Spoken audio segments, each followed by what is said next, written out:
Мравчо и биволот.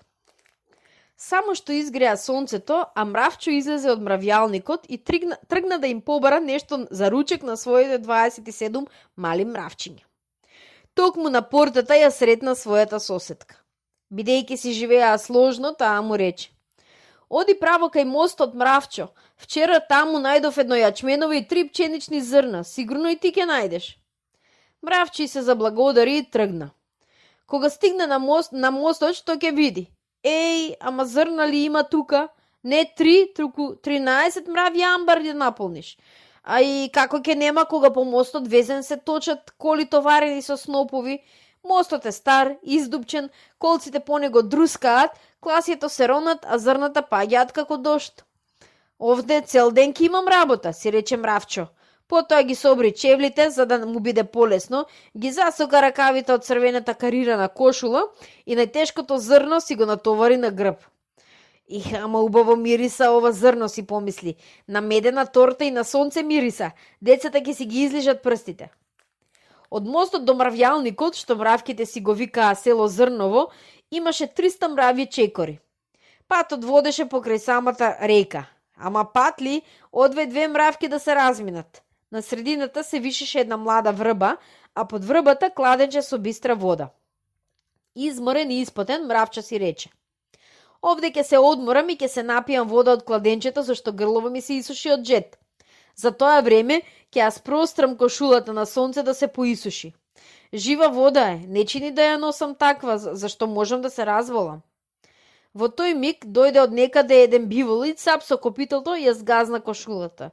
"Еј," писна Мравчето налутено, "па ти воопшто не гледаш каде газиш, со тие твои валкави ножишта, калеви ми ја извалка кошулата." Биволот, кој беше излегол од калта и одеше кон ливадата да пасе, кога го чу остриот глас, се штрекна од страф и се здрави на место. "Кој е тоа, молам?" најучтиво праша биволот. "Јас сум, Мравчо." "Од каде се јавуваш?" Пардон, сега те забележав," рече биволот и додаде: "Па се извинувам, другар Мравчо, знаеш, нешто сум сонлив, па добро не ми се гледа." "Сонлив, не сонлив, мене тоа не ме интересира," рече Мравчо. "Ја сакам кошулата да ја видам каква што ми беше, инаку ќе го извадам ножот од појас и ќе ти сечам на парчиња." Се стресе биволот од страф и заплака. "Колку што се сеќавам," прошепна тој низ солзи, "кошулата ти беше крпена." Да, не беше сосем нова." "Крпена беше," рече Мравко, "но ми служеше за работа." Кога биволот ја крена ногата, што ќе види? Едната половина од кошулата ја откинал, му се воврела меѓу копитото. Од лутина Мравчо поцрвене како сува пиперка. Дури сега нема да ти простам." И го извлече ножот од ножницата што му беше задената на појасот. "Ама милост," клекна биволот на колена. "Нареди се што треба ќе направам, само немој да ме колеш." Си помисли Мравчо, бришејќи си го потното чело, а потоа рече: "Можам да ти ја поштедам главата, само ако ми донесеш во мравјалникот една кола жито." Биволот немаше друг излез, па мораше веднаш да се согласи. "На драга волја, само каде е житото?" "Житото е на мостот," рече Мравчо, па му се искачи на левиот рок и тргна. Кога дојдоа на мостот, Мравчо не знаеше за мера. Тој му натовари на биволот 39 зрна, избирајќи ги најкрупните. Биволот 3 пати се потеше додека ги довлече тешките зрна до мравјалникот. Пред мравиото село Зрново беа излезени сите жители. Колку многу зрна, се радуваа мравките. Ќе имаме за 3 зими храна."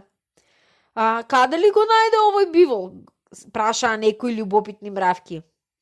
"Јас не го барав, тој сам ми дојде," гордо одговори Мравчо.